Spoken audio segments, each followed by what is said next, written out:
Game na sumabak sa basketball ang mga pari sa Lingayen, Pangasinan. Kinalaban lang naman nila sa naturang benefit game ang ilang Kapuso Stars. Sino kaya ang mga nanalo? Makibalita tayo kay Sheila Finolyar ng GMA Dagupan. Isinantabi muna ng mga pari mula sa Archdiocese ng Lingayen, Dagupan sa Pangasinan ang kanilang mga abito at istola kahapon. Dahil sa araw na yon, mga jersey at bola ang bida. Isa itong benefit basketball game na ginawa sa Narciso Gymnasium sa Lingayen. Ongoing pa yung fundraising, pero dahan-dahan na the church is alive. So, nakikita ko na hindi lang sila nagpunta rito para sa basketball game. Narito sila dahil sa pagmamahal nila sa simbahan.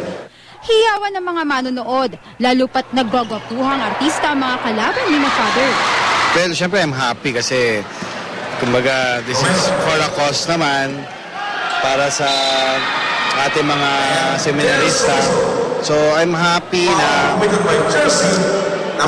maganda naman yung response ng mga kababayan natin dito sa Pangasinan. Idadagdag daw ang kinita ng naturang palaro sa pondo ng ipinapatayong seminaryo sa San Fabian.